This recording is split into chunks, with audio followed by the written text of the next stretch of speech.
우리가 지난 3주간에 걸쳐서 로마서에 대해서 공부를 했는데요. 우리 잠깐 내용을 살펴보고 오늘 공부를 하겠습니다. 로마서 1장부터 11장까지는 교리편으로서 죄인은 오직 믿음으로 구원을 얻는다라고 하는 그러한 내용을 자세하게 설명을 하고 있고요.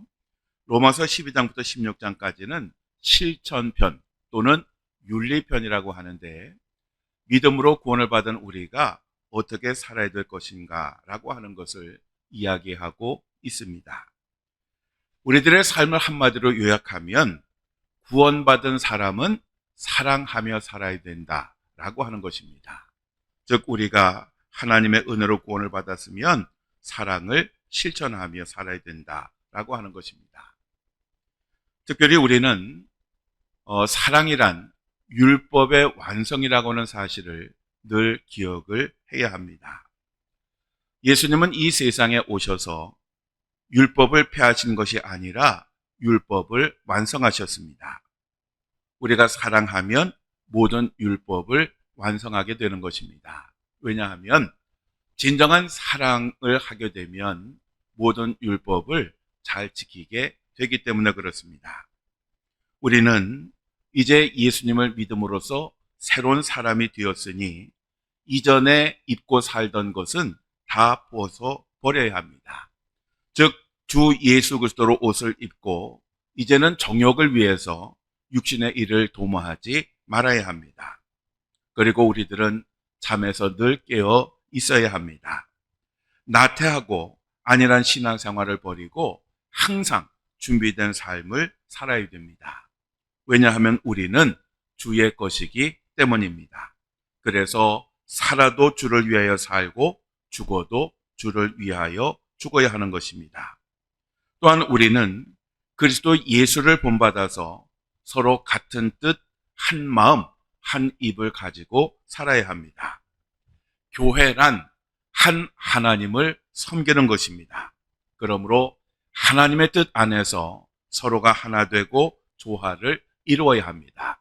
그리고 성도들은 좋은 동역자가 되어야 합니다. 바로 이것이 로마서의 핵심이었습니다. 오늘은 고린도 전서를 공부하겠습니다. 사도 바울이 제2차 전도 여행을 할 때에 1년 6개월 동안 머물면서 세웠던 교회가 바로 이 고린도 교회였습니다. 고린도라고 하는 도시는 그리스의 남북 육상 교통과 해상 교통의 중심지였습니다. 바로 이러한 지리적 이점 때문에 상업과 무역이 발달하였고, 이로 인해서 아주 풍요로움이 넘치는 그러한 도시였습니다. 한때 번창할 때에는 2만 명을 동시에 수용할 수 있는 야외 극장도 있었고, 아주 세계적으로 그 유명한 체육대회가 벌어지기도 하였습니다. 그리고 이 고린도는 전 세계에서 수많은 사람들이 오가는 항구 도시였기 때문에 수많은 나라, 수많은 인종들이 오갔고, 따라서 그들이 믿는 우상들이 이 고린도에 만연하였습니다. 그래서 어떻게 보면 고린도라고 하는 도시는 우상의 전시장과 같은 그러한 도시였습니다. 그 중에 가장 유명한 신전이 아프로디테 신전이었습니다. 사랑의 여신인 이 아프로디테의 신전에는 1000명 정도의 여자 사자가 있었는데, 조금 속되게 말하면 창녀들과 같은 그러한 여자들이었습니다. 그들은 제사 그 의식의 일환으로서 아주 성적인 그러한 그 행위를 하였는데, 이게 신전에서 이러한 일들이 일어나다 보니까 사회 사람들은 당연히 그것을 당연하게 여겼습니다. 그래서 이 고린도교의 교인들 중에는 아버지의 첩과 동침을 하는 그러한 사람도 있을 정도로 아주 성적으로 타락한 그러한 도시였습니다. 그래서 당시 그리스의 시인이었던 아리스토파네스는 성적으로 타락하고 부도덕한 것을 가리키는 그 단어인 고린티아 조마이라고 하는 단어를 썼습니다. 이 코린티아 조마이라고 하는 이 헬라어 단어는 고린도인처럼 되다 또는 고린도 방식으로 산다라고 하는 그런 의미입니다. 이러한 이유로 당시 고린도 사람 이라고 말하면 이것은 사치하고 방탕한 사람을 가리키는 관용구로 사용이 되었습니다. 그리고 이 고린도는 당시 헬라 철학의 중심지였던 아테네로부터 80km가 되지 않는 아주 가까운 거리에 있었기 때문에 헬라 철학이 아주 강력한 그러한 영향을 받기도 하였습니다. 사도 바울은 아덴을 거쳐서 이 고린도로 가서 장막을 만드는 일을 하는 브리스길라와 아굴라 부부의 도움을 받아서 그곳에서 선교를 하였고, 그리고 회당장 그리스도보와 그의 가족들을 전도를 했고, 그리고 바로 그곳에 고린도 교회를 세우게 되었습니다. 이 고린도 교회는 정말 은혜가 정말 충만한, 하나님의 은혜를 많이 받은 그러한 교회였습니다. 그렇지만 동시에 많은 문제점도 가지고 있는 그러한 도시였습니다. 그들은 예수님을 믿었습니다. 그렇지만 여전히 그들의 신앙 속에는 세속적인 문화가 함께 섞여 있었습니다. 그러다 보니 그들의 그 믿음이라고 하는 것은 성숙한 믿음이 아니라 미성숙한 믿음, 마치 젖 먹는 어린아이와 같은 그러한 믿음의 생활을 했던 것입니다. 그래서 사도 바울이 3차 전도 여행 중에 에베소에서 바로 이 고린도 교회 문제에 관한 이야기를 듣게 되었고, 그래서 AD 54년경에 고린도 전서를, 그리고 다음 해나 아니면 그 다음 해에 빌립보에서 고린도 후서를 보내서 이 고린도 교회 교인들에게 신앙적 권면을 하게 된 것입니다. 이 고린도 교회에 많은 문제가 있었지만 그 중에 가장 심각한 문제는 여러 파로 나누어서 서로 싸웠던 것입니다. 당시 이 고린도 교회에는 4개의 파가 있었습니다. 첫 번째 파는 바울파였습니다. 이 바울은 그 고린도 교회를 설립한 그러한 사람이었습니다. 그래서 이 바울을 지지하는 그러한 사람들이 있었고, 두 번째로는 아볼로파입니다. 이 아볼로는 알렉산드리아 출신으로서 많이 배운 사람이었고 성경에 능한 사람이었습니다. 특별히 아볼로는 이 말을 참 잘했습니다. 그래서 이 그 철학을 바탕으로 그 성경을 잘 가르쳤는데, 이 말을 잘하는 것을 좋아하는 헬라 출신 사람들이 이 아볼로를 좋아하였고 아볼로파를 구성하였습니다. 그리고 세 번째 파는 게바파였습니다. 이 게바라고 하는 것은 예수님의 12제자 가운데 수제자였던 베드로의 아람식 그러한 이름입니다. 보통 이제 유대인 출신 기독교인들이 이 게바파를 형성을 하였습니다. 그 다음에 네 번째로 그리스도파가 있었습니다. 이 그리스도파는 예수님의 가르침을 직접 들었거나 아니면 예수님의 이적과 기적을 직접 보았거나 아니면 예수님의 그 부활을 직접 목격하는 등 하여간 예수님과 직간접적으로 연관이 되었던 그러한 사람들이 그리스도파를 형성을 하였습니다. 이렇게 고린도 교회 교인들은 자기가 좋아하는 그러한 사람을 중심으로 파를 만들었고, 그리고 서로 싸우고 갈등하는 그러한 모습을 보였습니다. 그래서 그러한 문제에 대해서 사도 바울이 신앙적 권면을 하게 되었던 것입니다. 나누어드린 그림 교재를 보시면 먼저 그 고린도 전서 요점을 한번 보시기 바랍니다. 지금 여러분이 보시는 저 교재인데요. 고린도 전서의 주제가 뭡니까? 영적 싸움입니다.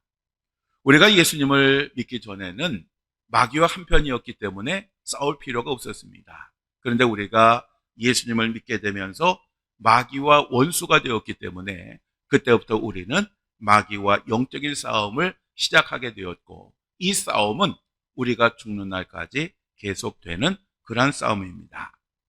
자, 고린도 전서의 요점을 우리 천천히 함께 읽겠습니다. 고린도인들은 고도로 발달된 자기들의 정신과 육체를 사랑했습니다. 이러한 자기애는 언제나 부도덕을 초래하고 있는데 바울은 이를 정면으로 공격하고 있습니다. 그들의 감각적이고 유격적인 영에 대한 유일한 해결책은 강력한 성령이었습니다. 합리적이고 감각적인 본성에서 성령의 더 나은 길, 진정한 사랑의 더 나은 길, 부활을 통한 그리스도의 확실한 증거애로의 움직임에 주목하십시오. 이 책은 현대인처럼 자신의 지성과 돈, 그리고 권력을 신뢰하며 도덕을 무너뜨리는 궤변가들을 대상으로 한 강력한 책입니다. 이러한 세상적인 태도를 바꾸기 위해서는 대화 이상의 것이 필요합니다. 첫째, 성령이 죄를 깨닫게 하십니다. 다음으로 성령은 새로운 가치관과 은사, 새로운 사랑을 주십니다. 이 모든 원리의 구현은 그들의 치명적인 길을 새로운 삶으로 바꿔놓으신 그리스도에게서 발견됩니다. 자, 바로 이러한 그 관점에서 고린도전서를 읽으면 그 내용을 보다 깊이 이해하시게 될 것입니다. 자, 그리고 나눠드린 두 번째 그림을 보시기 바랍니다. 그림의 중앙에 보시면 고린도전서의 전체 개요가 잘 정리가 되어 있습니다. 그림에 보시면 사도 바울이 고린도 교회의 문제들을 진단하면서 눈물을 흘리고 있습니다. 왜 안 그렇겠습니까? 자신이 애정을 가지고 직접 세운 교회인데 그 교회가 건강하지 못하고 서로 싸우고 있으니 정말 마음이 아팠을 것입니다. 그래서 그림을 자세히 보시면 이제 고린도 전서를 잘 정리를 하고 있는데 1장부터 4장까지는 고린도 교회 성도들이 편을 나누어 서로 분쟁하는 것에 대해서 이야기를 하고 있고 5장부터 7장까지는 성도덕의 문제들, 교인들 간의 소송에 대해서 이야기를 하고 8장부터 10장까지는 우상에게 바쳐졌던 재물에 대해서 그리고 11장부터 14장까지는 성령의 은사에 대해서 이야기를 하고 있습니다.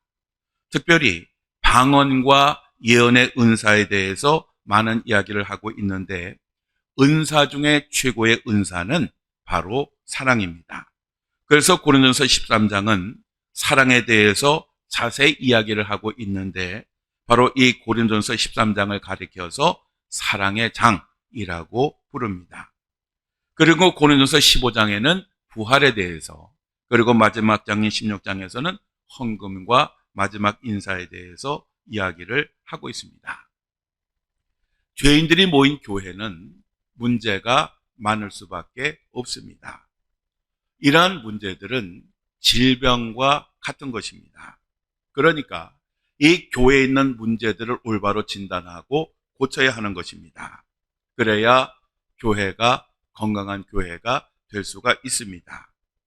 고린도전서는 사도 바울이 고린도 교회에 있는 문제들을 정확하게 진단하고 해결책을 제시하는 그러한 목회서신입니다.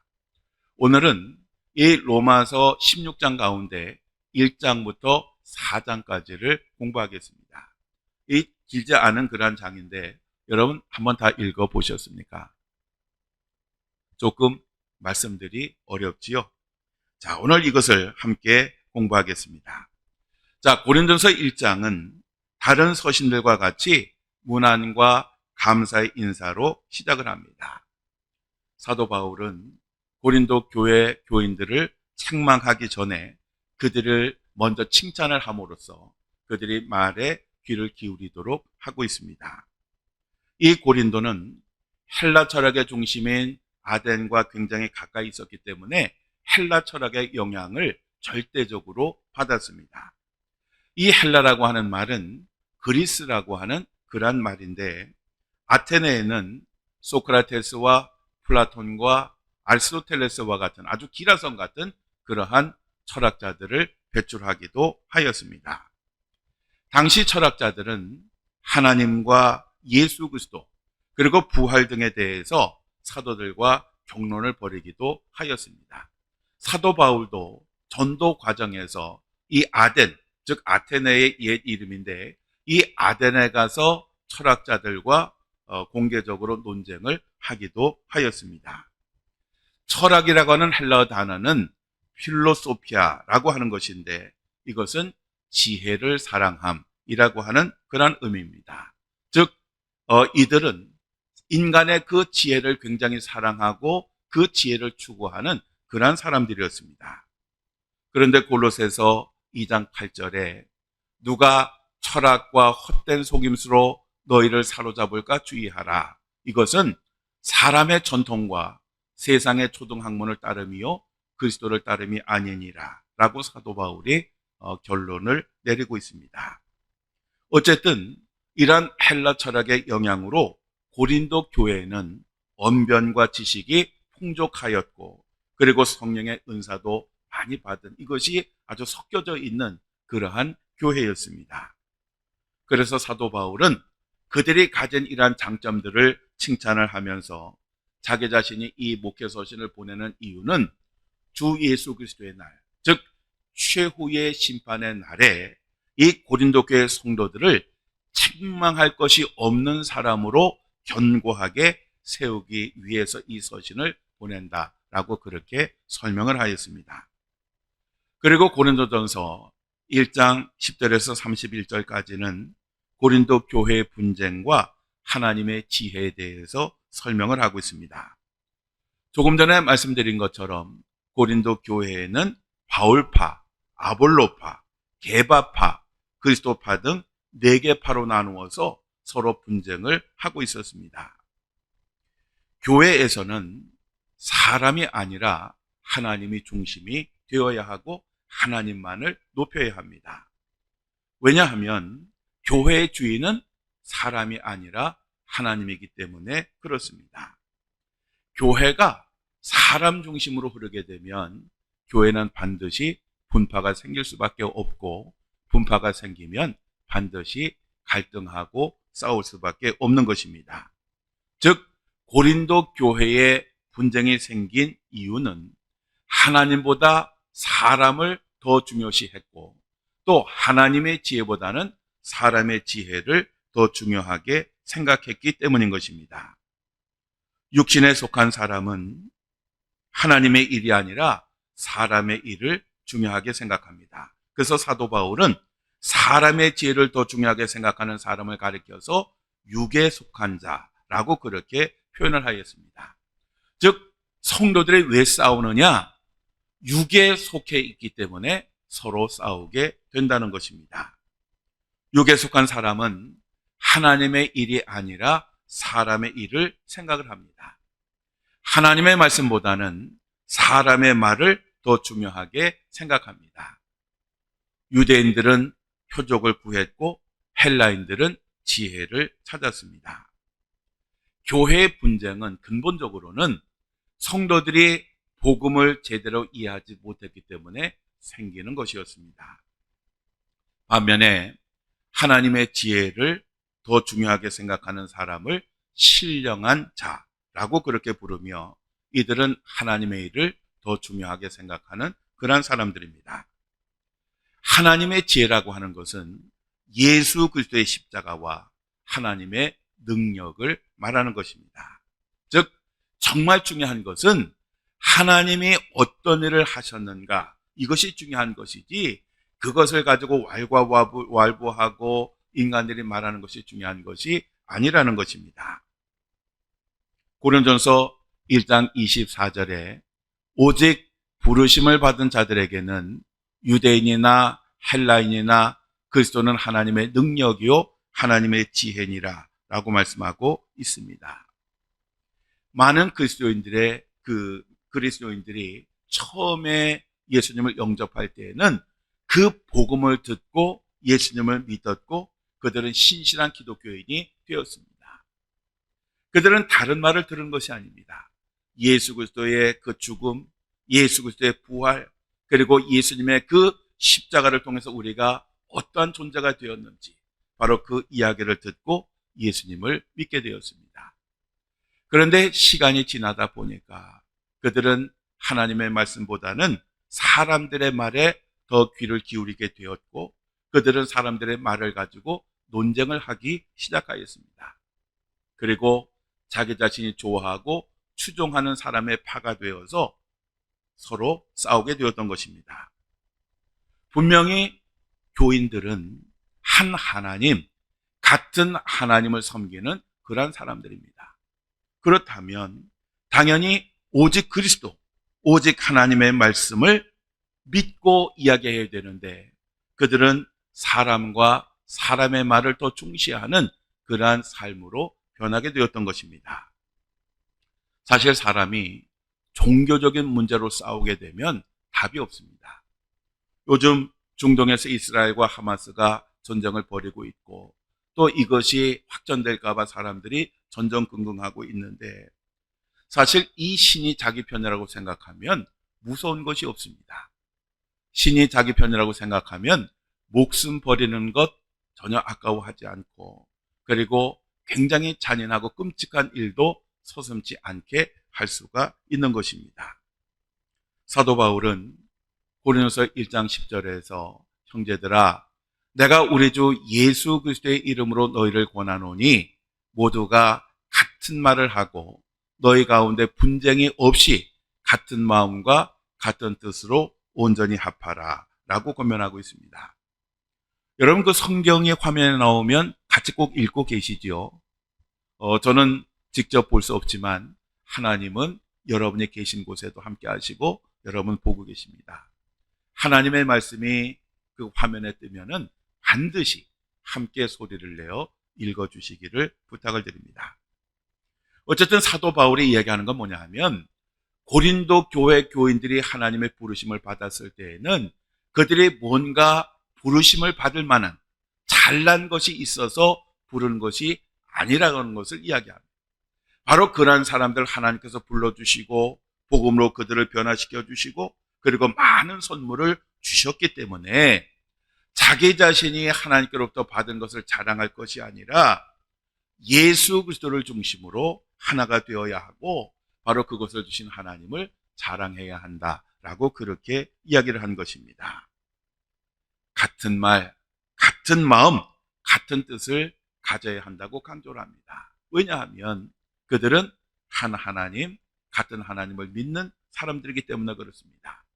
그러니까 정말 예수님을 믿는다면 바울파, 아볼로파, 게바파가 아니라 하나님파, 예수 그리스도파로 통일이 되어야 합니다.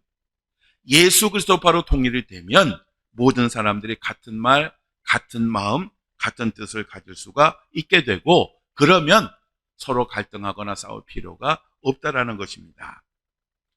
고린도서 2장으로 넘어가면 그림에서 보시는 것처럼 세상의 지혜와 하나님의 지혜를 비교하고 있습니다.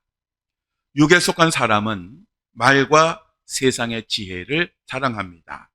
반면에 신령한 사람은 성령과 그리스도의 마음을 자랑합니다.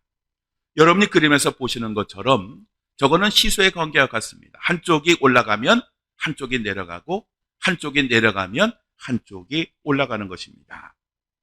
사도 바울은 말과 세상의 지혜를 더 사랑하는 그러한 성도들에게 자기 자신이 고린도에서 복음을 전하고 교회를 세울 때에는 설득력 있는 지혜의 말, 즉 번지르르 한 그러한 말이나 소피스들과 같이 말의 유의를 가지고 그들에게 복음을 전하는 것이 아니라 오직 예수님이 누구이시고 그 예수님이 우리를 위해서 어떤 일을 하셨는지 아주 단순하고 분명하게 전했다라고 하는 것을 다시 설명을 합니다. 그리고 성령의 능력과 성령의 증거로 그 고린도 교회가 세워졌음을 강조를 하였습니다. 왜냐하면 믿음이라고 하는 것은 사람의 지혜가 아니라 하나님의 능력으로 주어지는 것이기 때문에 그렇습니다. 그래서 사도 바울은 정말 많이 배운 사람이었지만 그 학식이나 그 지혜가 아니라 오직 복음만을 전하는 그러한 사람이 되기로 결심했고 실제로 그가 전도 여행을 하면서 전한 것은 단순한 복음이었습니다. 그리고 이로 인해서 믿음을 가지게 된 사람들이 교회를 세우게 된 것입니다. 하나님의 지혜라고 하는 것은 비밀이고 그리고 감춰져 있다라고 사도 바울은 이야기를 합니다. 왜냐하면 육에 속한 사람은 그 하나님의 말씀 속에서 참된 진리를 찾을 수가 없습니다. 왜냐하면 그들은 하나님의 그 진리를 우습게 보기 때문에 그렇습니다.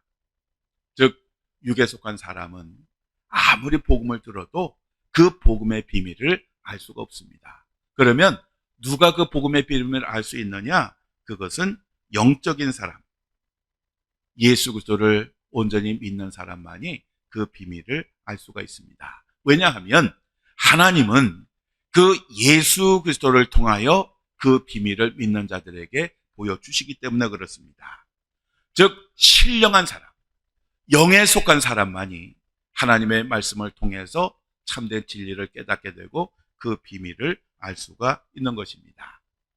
그런데 우리 모두는 그리스도의 영, 즉 성령을 받은 사람들입니다.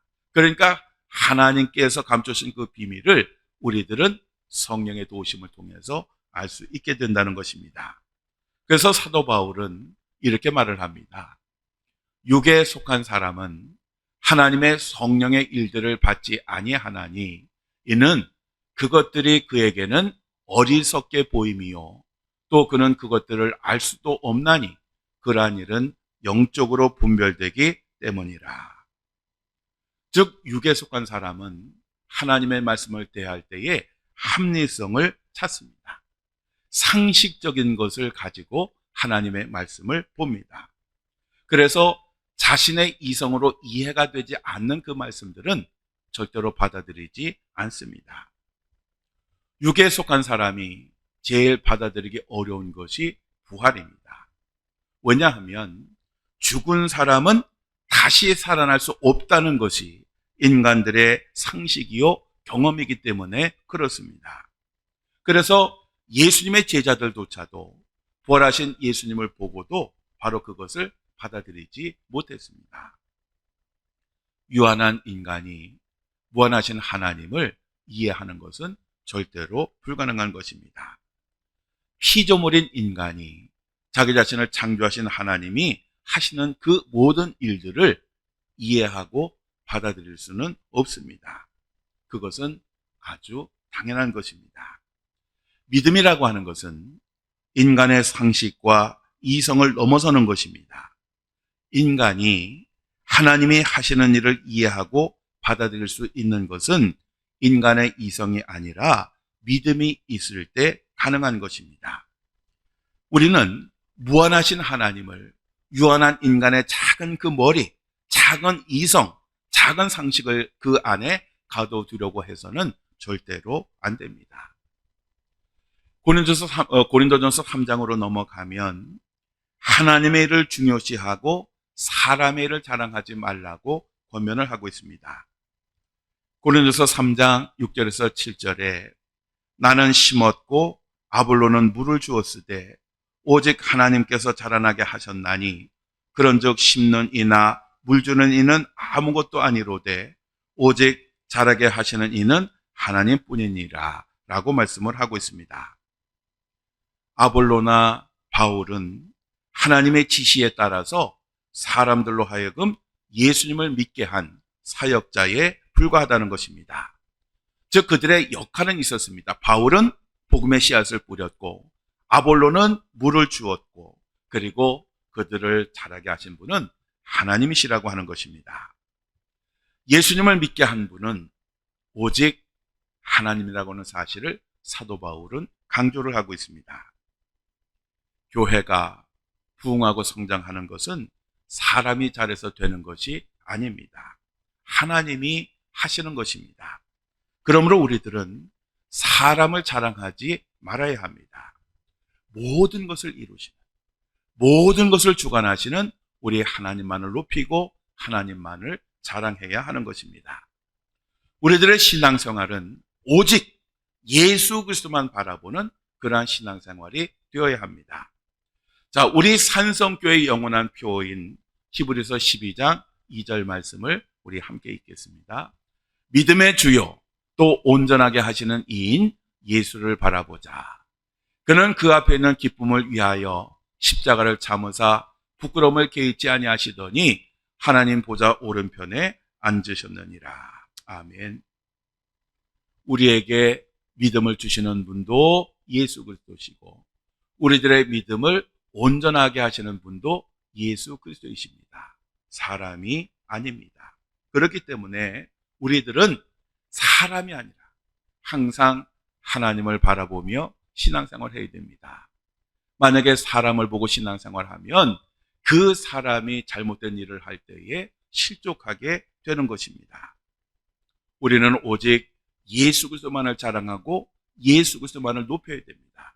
그러한 교회는 절대로 분열과 다툼이 일어날 수가 없습니다. 그러한 교회는 예수 그리스도 안에서 하나 될 수밖에 없는 것입니다.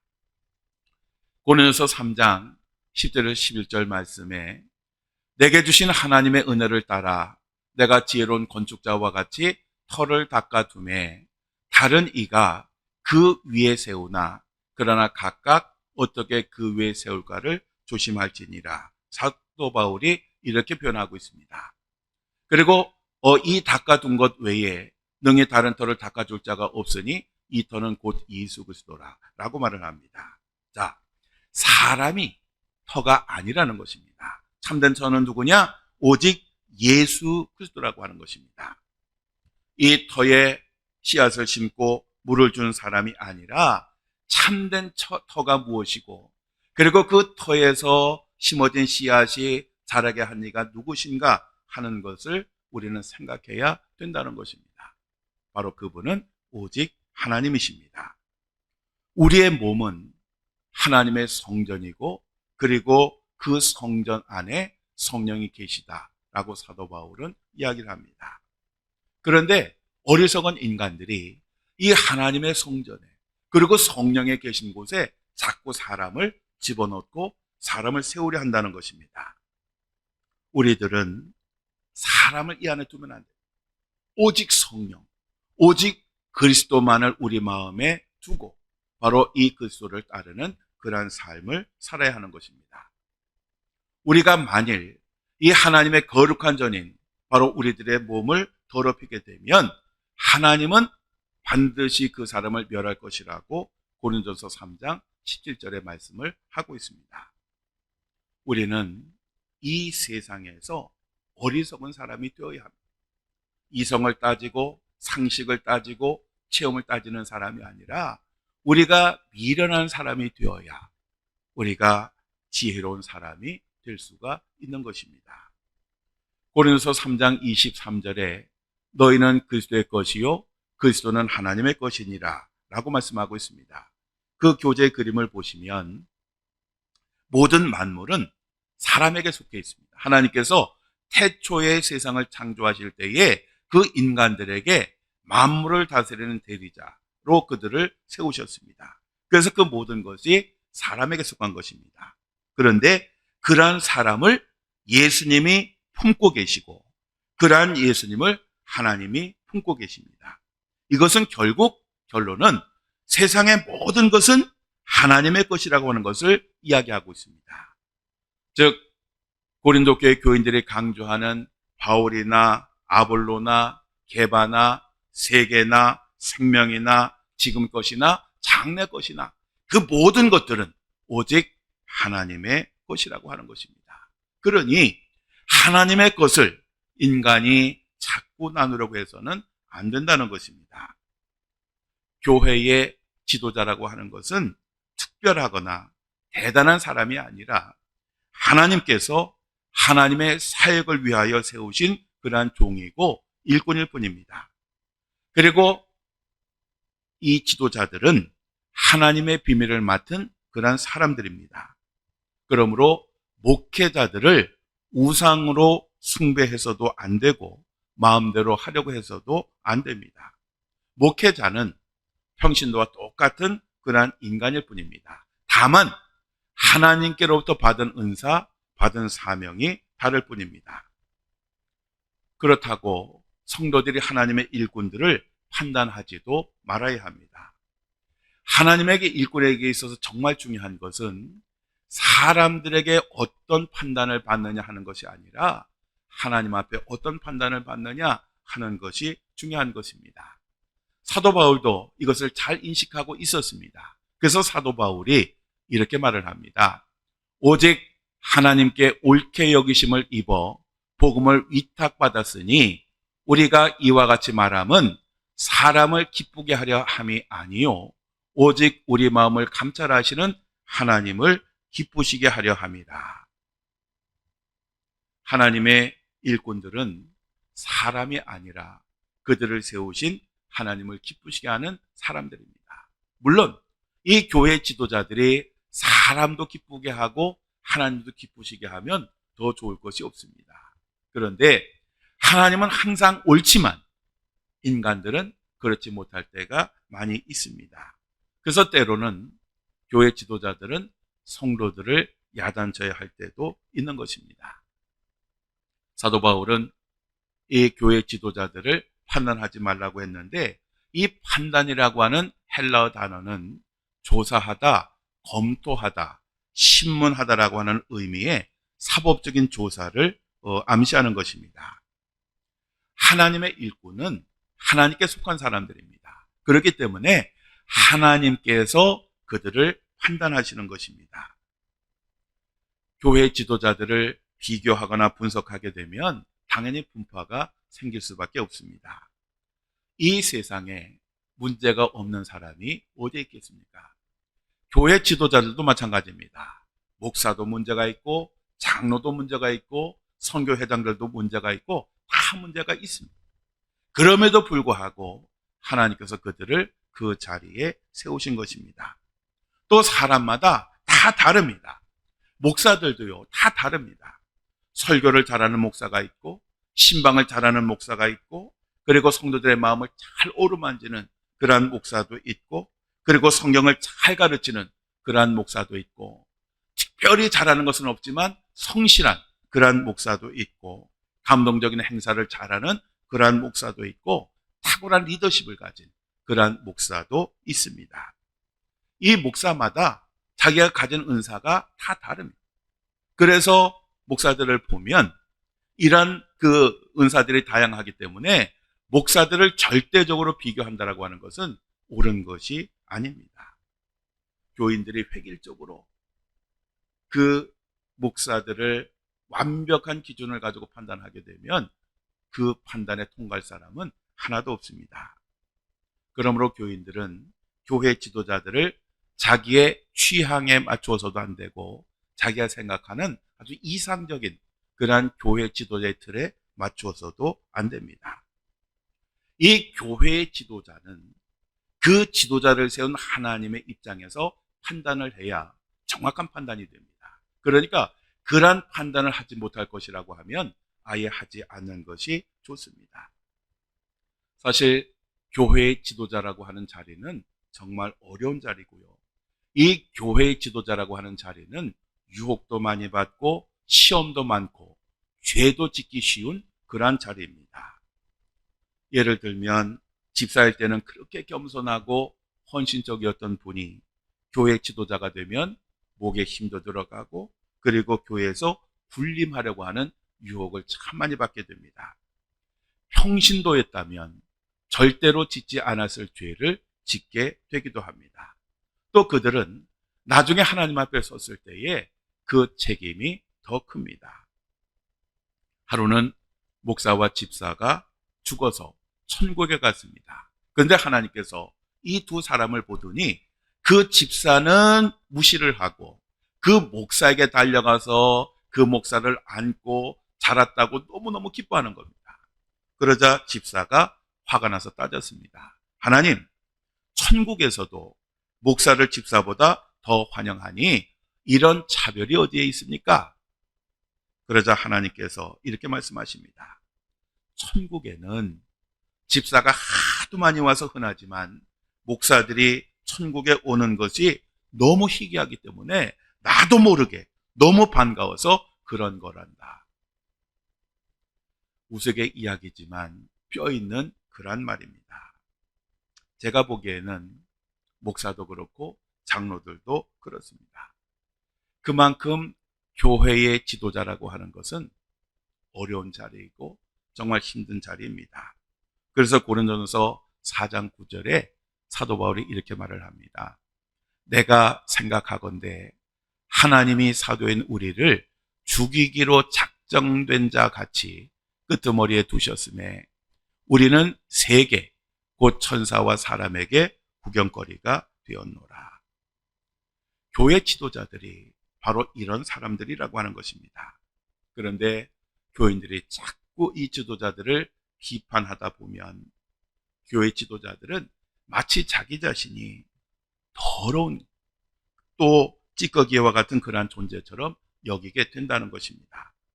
그러므로 평신도들은 교회 지도자들을 대할 때에 자신을 위해서 희생하는 자리에 있는 사람임을 기억을 하고 오히려 그들을 정죄하고 비판하는 것이 아니라 그들이 그 역할을 잘 감당할 수 있도록 기도하고 적극적으로 동역을 해 주어야 합니다.